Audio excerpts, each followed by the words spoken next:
Sounds like it's going to be a boisterous green room this Oh, it morning. is. I know. Well, no, you're No, because I really want this. I want this blasted every which way. And that was the purpose of the documentary. It has to be told. Is it new on Netflix, basically? Yeah. And it's a story that has to be told. It has to. Here we are. Yeah. Here we are in Florida in the green room. Good morning, everybody. Welcome to another episode of the Green Room. Listen, we took last week off because you had jury duty. I had jury duty and I was stuck in the 12th judicial court system, which, by the way, in 2 seconds, I am going to go off on. So anyways, yes. I got the same day somehow. I know, it's weird how it is. Until like 2 o'clock, and then finally you're like, "Oh, you own a business. Go home." Yeah. Couldn't you do that at 8 a.m.? Thank you. It's like the time slows down when you're in that circumstance. circumstance. Tick, tick, I know. Tick. And did they take your phone away, or were you allowed to have your phone? And you could use the phone, but once you go into chambers, then you have to shut it off and access you. No recording. Right. They're so like ridiculous. And then you know what's funny? They offer if your employer does not pay you for the day, right? You know how much they compensate you for your time? Is it a $7? $15? Yeah. $15. And then they have the audacity to announce, you know, Sarasota County is so generous and the people are so generous that if you want to donate your $15 to the state, you can. Yeah, sure. Yeah, right. Yeah. $15 won't even buy. Yeah, this is crazy. And I know you want to tell us about a Netflix thing, but hey, we'll get to it because we will. Listen, it's been so we missed last week once again because of jury duty, but you know, so much has gone on since the Trump indictment formally and everything. Can I do one thing? Please. Sarasota County yesterday lost a huge angel. Rich Schindler is a good friend of mine. He was a huge. I saw that on Facebook. So sorry. Huge philanthropist. One of the nicest, truly nicest, genuine people. And the outpouring today on Facebook, I mean, everybody has a picture with Rich and he lives in Sarasota. This guy was everywhere and he had a long battle with cancer. So to his mom, Eileen, and his children and his brothers and sisters, the deepest condolences and just an amazing soul. So anyways, Rich, may you rest in peace, buddy. Absolutely. Listen, it's 2023. As we know, just life continues to flow by and at a very fast pace. And just look at what's going on, right now. And, listen, a lot of people, saw it. Some people didn't. I thought the Brett Baer interview with former President Trump, to me, it's almost like, BC, before Christ, before Brett Baer, because the Brett Baer interview, and every pun intended, laid former President Trump bare, literally bare. He asked him questions that we all want to ask him, right? He's like Teflon. Somebody said it. You know what? He's not though. He's not though. I really see it starting to wear a little bit. But his ratings are still way. You know what? Ratings to me are one thing, and I think ratings are one of those things that just like swirl in the toilet, so to speak. And we talk to people all day, every day. But there's people with Trump signs in my. They are. But I walked in on Monday morning, and I think I said this to you. I don't remember if it was this Monday morning or last Monday morning, but I said, literally to me, if you accept what we believe, that there is a free press, that they try to tell us the truth. Yeah, there isn't. After this movie, I'm telling you. I can't wait to hear it, but there is a free press. They try to tell us the truth. I don't particularly believe that a deep state doesn't exist necessarily. I've always kind of believed in good, in altruism, in trying to be diverse and inclusive, and bringing equality to all, and trying to uplift the ship, together. It should be. And it's such a division. I just don't know how we're going to get back to that. And it just bugs me. The thing is with Trump, he created that division, and that division, it's going to take a long time to get it down. It existed already. It's just been able to foment. And I wish we would have gone 20% the other way, Listen, I saw a very scary tweet yesterday from our good friend, Representative Roach, who literally wants to rewrite the Florida Constitution. And the nature of the tweet was, we better do it now while we have a super majority in the House, okay? This should shake every single Floridian's bones, because if they want to put in anti-LGBTQ, anti-racism stuff, like from marijuana to everything. I mean, they can rewrite the Constitution right now to make it a Christian society by their default. I mean, for them, yeah, God, guns, and government, God, guns, and guns, and only on God, guns, and less government. Less government. Well, this makes no sense to me. That's the Republican stance. Like they're always saying less government, but they're imposing their will. Their ethics, their morals on me, on us. I don't get it. Can you imagine in the Constitution, they're going to put in that 6-week abortion ban? I mean, they can put into Constitution. So then to take it out of the Constitution, should it pass, it will take an act of God to get it out. So these people right now, it should really frighten everybody because the laws of the state can change drastically, and they could put it on the books and it will remain on the Constitution's got to go to the people to get voted on.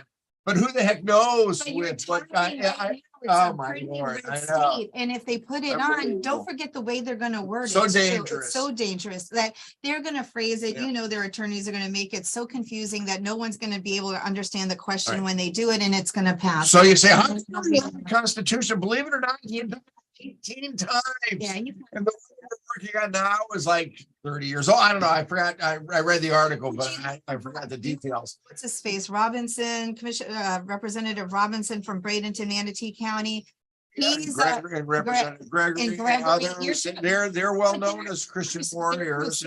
So you know that the laws that are going to go on the books are going to be reflective of their Christian values, which should not happen, and it's not constitutional, and it shouldn't happen. Right. I mean, it really shouldn't. So we really need to be vigilant right now as we go. But I don't know. I just thought the interview with Brett Baer, with Trump was incredible. So Brett Baer actually, Trump was trumpeting his pardoning powers. Okay. This was one of the craziest parts of the interview. He was trumpeting his pardoning powers, and he was talking about the one that he did with Kardashian, the woman who was involved in the drug ring and this and that. He got her pardon. Well, Brett Baer literally says, well, sir, she would be dead under your proposal to kill drug dealers. What? Yeah, it's his own. He does. So it's just so crazy. I'll be honest with you. Anybody else in the world is taking a plea deal. This gal from Kansas just got 4 years yesterday. Okay. Some lower level, CIA operative or whatever had 1,000 documents, but secret, not top secret. 4 years. She got 4 years. And listen, Hunter Biden comes in and he does his plea deal and this and that, which was surely more significant than anybody else would have had to do, given the same circumstance. They talk about Hillary Clinton. I mean, she was up front. She didn't have all been investigated. She sat there and she took the firing squad, and you can't look at the moral equivalency. Rock, he slithers there with his attorneys. They slither there with half the Republican Party at this point. It's just it is, and the rule of law is the rule of law. And let's talk about right now. You want to talk about something. So for those that are listening, whether you're in Florida or not, there's this movie on Netflix. It's a documentary, and it's called Take Care of Maya. And it's based here in Venice, Florida. And I thought it was going to be like some boring documentary. Well, you open up this film and it starts with like a Polish family and a Polish immigrant woman who came here. She was a nurse and she was a cardiac nurse. She trained in Loyola, came down and moved to Venice, had difficulty conceiving with her husband. Her husband's American Polish. They finally conceived a daughter, and a few years later, they conceived a son. The daughter started having these weird reactions in pain. And she was only like 7 years old. Horrible pain, and you couldn't touch her skin. All of a sudden, her feet started inverting. The parents took her here locally. Every doctor was like, we don't know what it is. We don't know what it is. We don't know what it is. They finally take her to a couple specialists up in Tampa. This doctor, I think his name is Mackenzie, and the other one is Dr. Sharaf. These two doctors diagnosed her, two different doctors diagnosed her with CRPS. Okay. Which is, I guess, chronic complex regional pain syndrome. Sure. Yeah. So they started treating her with this high dosage of this drug that's used for this cause. And for a pediatric patient, it was a heavy dose. But Dr. McKenzie, he said, let's do this. Let's put her into a coma with this drug. And he did. She came out of the coma and she could walk. Like, it was incredible, the story. So what happened, though, she relapsed like a year later, and they rushed her to All Children's, which is in Pinellas County. And I'm purposely calling out Pinellas County, and I am calling out All Children's Hospital, because what happened next is a devastating story. They took away her child. They thought it was Munchausen disease, Munchausen So syndrome. Munchausen by proxy, proxy. Is where the parent will continue to have complaints about the child, so they get the attention. Yes. It's an attention, right? Attention-seeking psychological problem.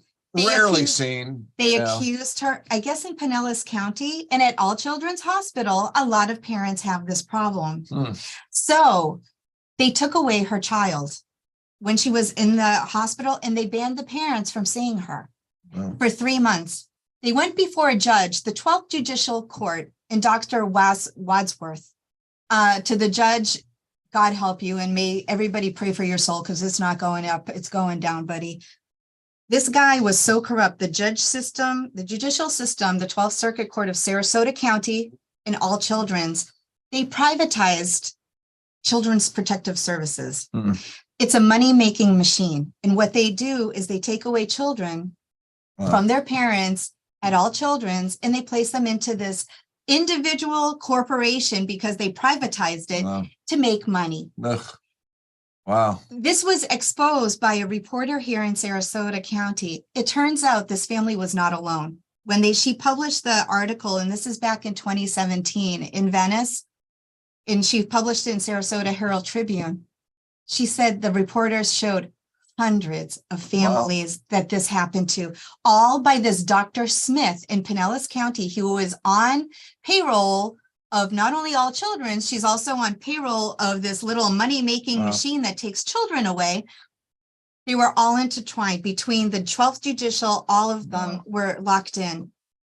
The woman, this Polish immigrant woman, was pleading to have her child come home at Christmas because they had her already for months and months. The judge, Wadsworth, denied, said no. The woman killed herself, hung herself in her garage, left a note for the judge stating, you think I'm the villain, that I'm trying to hurt my daughter. I'm dead now, so you can't blame me. Now you take care of my daughter and her disease, because now you will know it's real.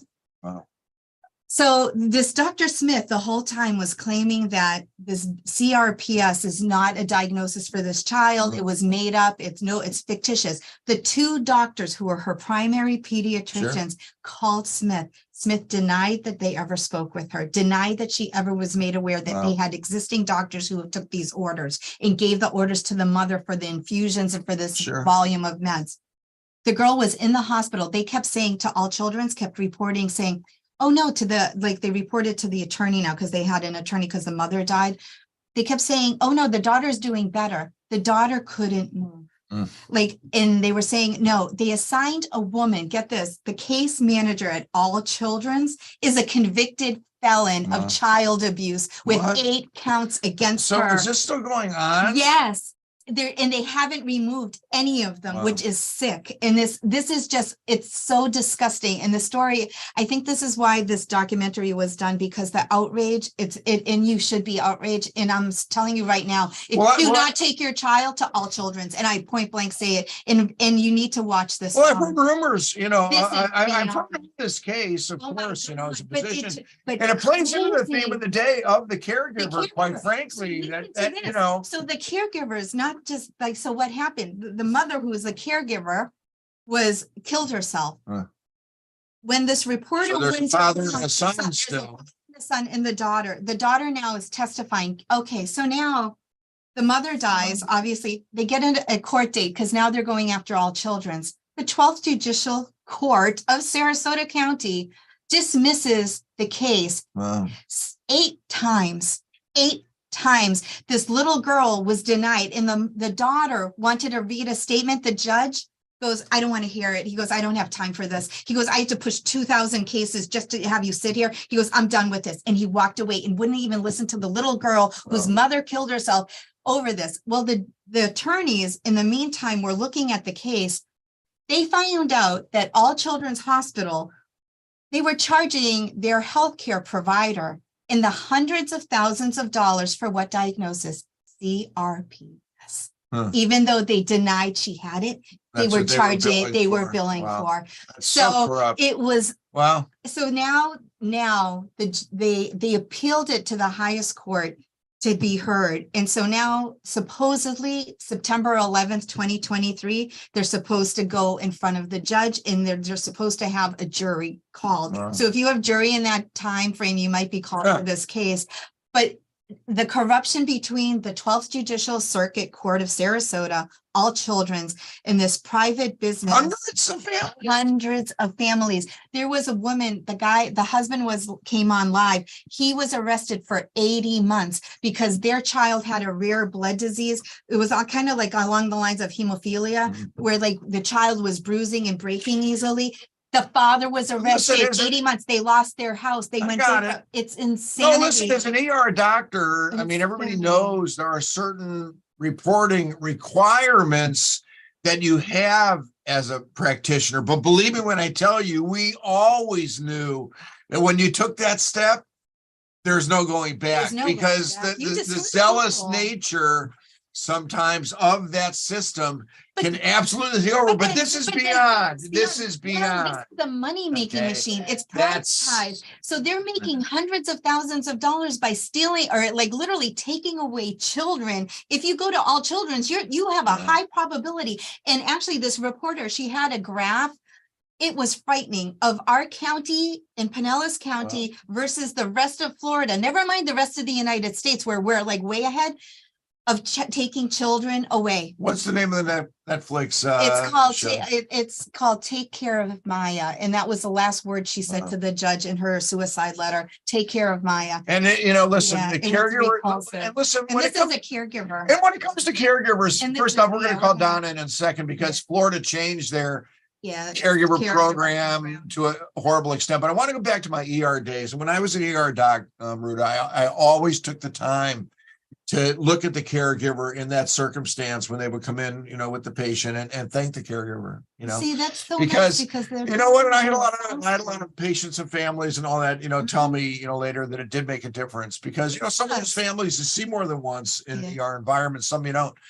But the caregiver is so essential and so ignored. We're the only country in the modern, world, whatever, that doesn't have paid family leave, to help take care of a sick loved one, after. All of us have gone through it. Everyone in our room. Listen, you are fantastic. Everyone here. All of us here have taken care of parents that were, aging and had medical issues till they died. Because Florida, in its infinite wisdom and medical cannabis program, has made some changes that have made it more difficult to be a caregiver in Florida. So, here's Donna. She runs the office in such a fantastic fashion. And here's the great thing. We have a relationship with the OMMU that a lot of offices don't have. In the Office of Medical Marijuana. Office of Medical Marijuana Use here in the state of Florida. Just a couple updates before we get to it. Telehealth, everybody, still not on the governor's desk. We have no idea, literally, if come July 1st, we'll be able to do that telehealth for only our own recertification patients who've already been seen in the office physically, never for new patients. We don't know. The other hemp bill also hasn't been sent to the governor's office. So, listen, here we are, late in June, and I'm going to throw one spear at the state and the OMMU, although in general, they've been helpful to us, but this is not helpful. Offices need to know before July 1st. I'm telling you, we may not, I don't know, who knows? Yeah, I don't. So being a caregiver in the state of Florida has always been unique, and there have always been rules to be a caregiver in the state of Florida, right, Donna? But as of June 12th, per our discussion yesterday, the state made some changes. So just kind of explain a little bit about what came down. And the bigger changes. They are big changes. Before, if a patient came in, especially if you have a cancer patient, their caregiver would be able to sign up with them, and they'd be able to help them purchase the day they left here. Very important to know, in Florida, it truly has always had this policy. Only the patient can go back behind the locked door. Some dispensaries are a little bit more open than others, but it's always fascinated us that a very infirm, elderly, sometimes demented patient is expected to go back and make their own purchases. And some just physically can't. Like can't get out of the home. And there is delivery in Florida, but listen, you need to go to the dispensary. So caregivers are essential. Caregivers are essential for our pediatric patients Awesome. as well, Absolutely. right? Mhm. So there's a lot of circumstances where you need to be a caregiver. There's always been some funny rules when it comes to being a caregiver, and then we'll get to the changes. Doctors, for example, I'm not allowed to be a caregiver, okay, for anybody in the program, okay? Somebody that works for an MMTC also is not allowed to be a caregiver. So these are some people that would have knowledge, quite frankly, to be a good advisor and caregiver, but they're not allowed. It is odd. I mean, it's odd, but I mean, I see some logic behind it, but there's For sure. a lot of illogic behind it. So caregivers have always been allowed to be whoever the patient selected to be their caregiver in the past without restriction, right?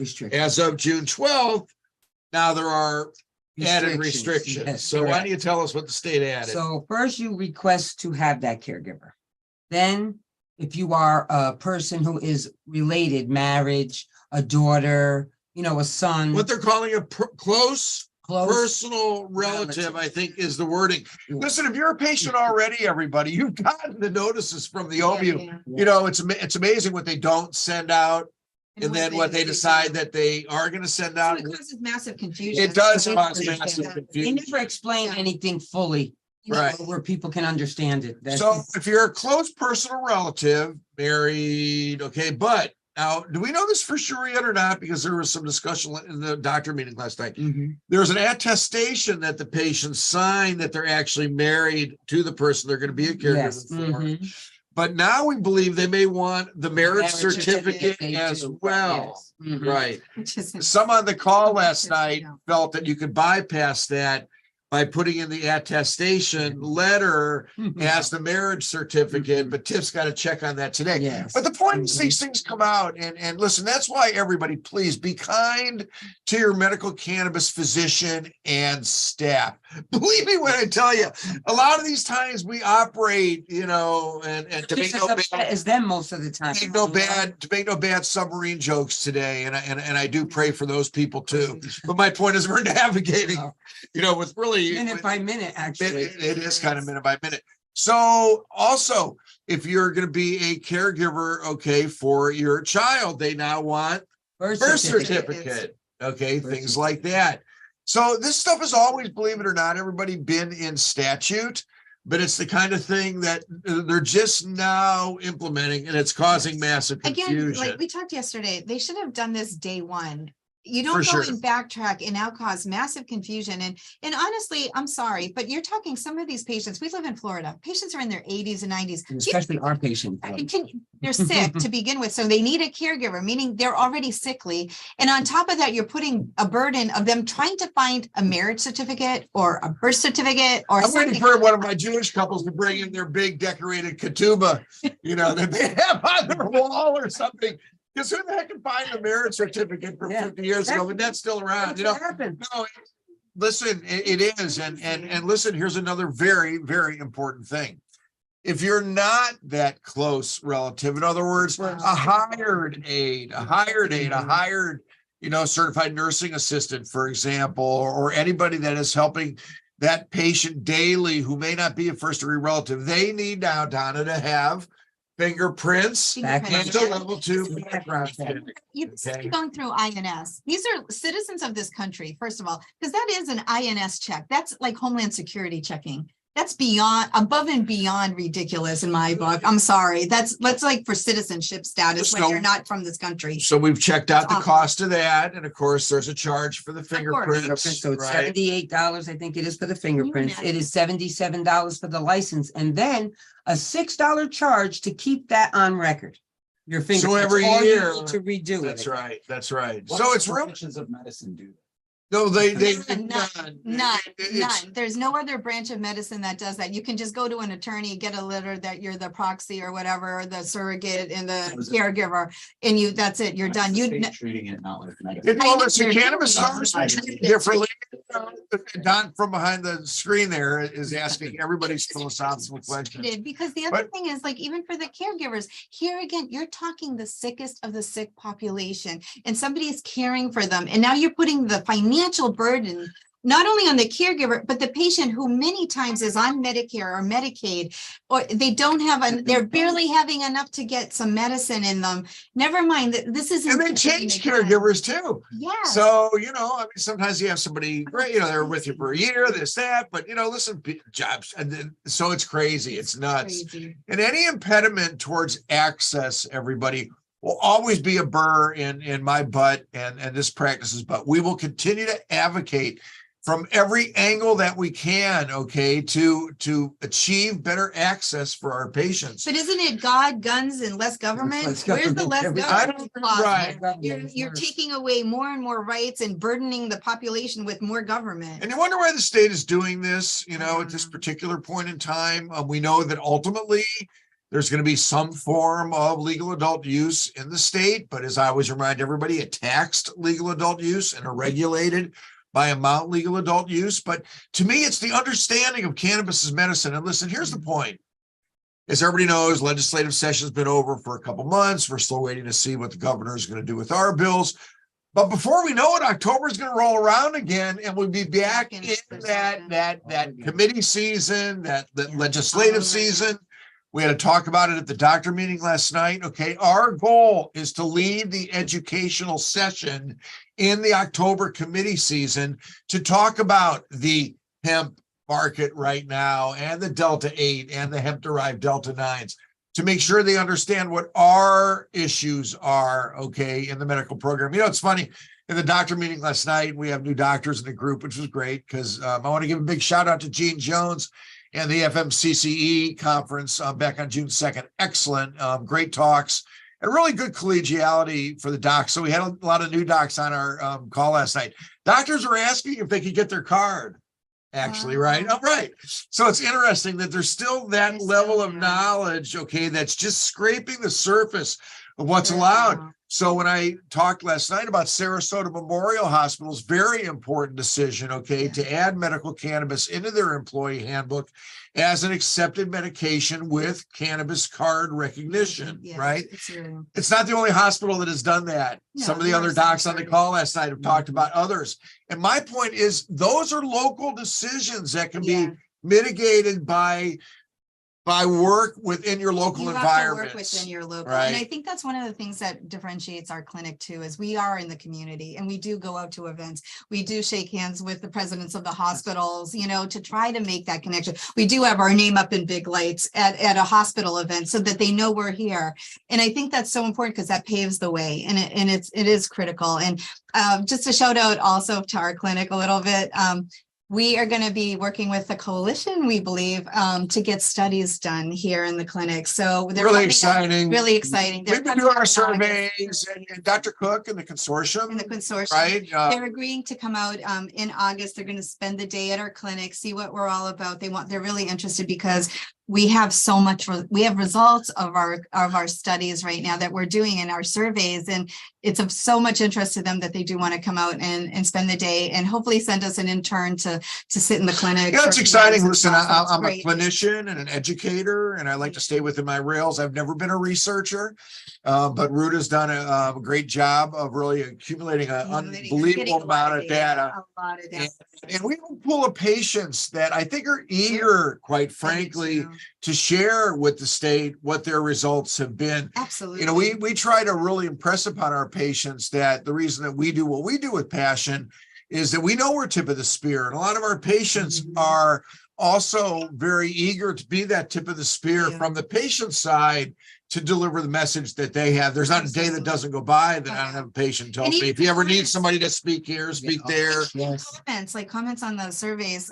When they do the surveys, a lot of times there's commentary, and the commentary is, you know, they're like, we wish more people would know about it, or we wish more people would accept it. We wish it would be pushed forward even more so, because the results are there. And we're doing kind of a before and after when patients kind of what they started on and what they're kind of on right now, what dosing, what methods they're on, did it change their life at all?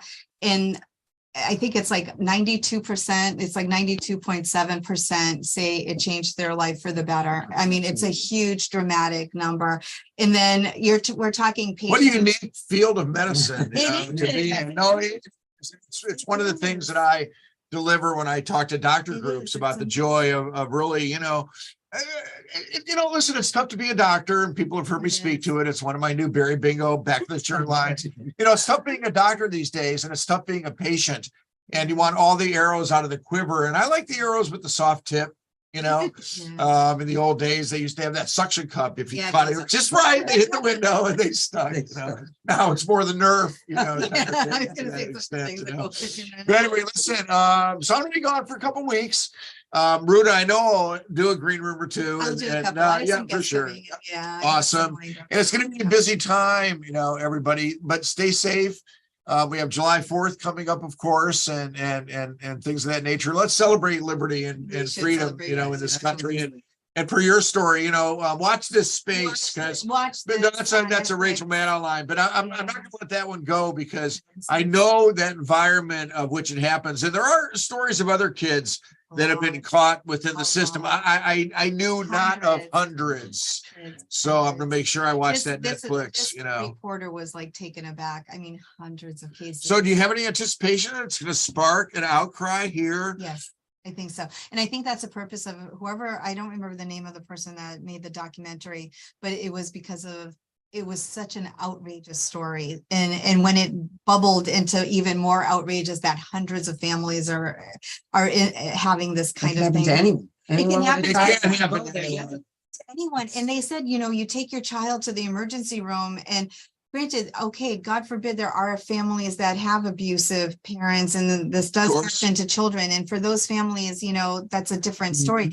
But when you have families who are caregivers, like we just talked about, and they're innocent and they're assumed guilty, and then they're convicted without any just cause and without no way to defend themselves. The court was like pounding on these people. And like this other gentleman who comes on at the end, who's in Sarasota. And you feel so helpless too when you're against that type of my court God. system. I think everybody in this country can relate. I think the majority of us have had a day in court for something. And when you go up there, how deflated you get, because the system is just not cut out to defend those who have something that hurt them, and it's always in the favor, I swear, of the party that's guilty or the other party. And in this case, like, you had story after story where the parents were like literally lost. I'm telling you, they lost houses, lost every single one of them that was accused, lost jobs. Women were getting, some of the mothers that this happened to, they were getting random emails or notes left in their mailbox. You're a killer. You don't deserve this. You don't, their child's still alive. The child was taken. I mean, nasty messages. Every single one lost their job. Every single person like who had this happen, like their jobs were gone, because they're like, all of a sudden they're like a child abuser. Right. Crazy. And then even afterwards, these people were proven innocent. They're like, we have not got our life back. You can't get your life get back. You cannot take your life back. And even that little girl, like, she's now, I think, 15 or 16. Sure. That Maya, and Maya's like, every time I open the door, because they didn't move, they stayed in the house where the mom killed herself. And Did the father get her back? the father did get her back. They gave her back. Wow. And it like, but $1 late and $1 short. And like, and the little girl, she's like, she's like, I cry. She goes, I hate myself. She goes, I can't talk about my mother without crying. And she's on tape now at this age. And she's like, and when she went in front of that judge, and the judge just said, I don't care about your story. I mean, this little girl, the tears like were streaming down her face. So how do you think these people feel like? And I mean, I just don't know how a human being, lives that way. If you read the Care about story, other people, everybody. I mean, that's what, care about everybody. care about And everybody. like yesterday, that our friend, like I said, Rich Schindler, passed away, and somebody made a really poignant statement on our circle of, there's a big circle of friends with Rich, and we all hang out and go to each other's houses and events together around Sarasota. And somebody said, it's always nice that everybody has in memoriam to him, and it's so pleasant, but you know what, you need to say it while that person's alive. Sure. And make sure you reach out to your friends, and make sure you keep your friends close, because you don't know. It can be a bus, it can be a heart attack, it can be anything, and in a stroke, we're gone. So everybody, just be friendly. Seriously, be nice to each other. I know. Let's Really, right. Bye. We'll see you in a couple weeks. Thank you. Everybody stay safe.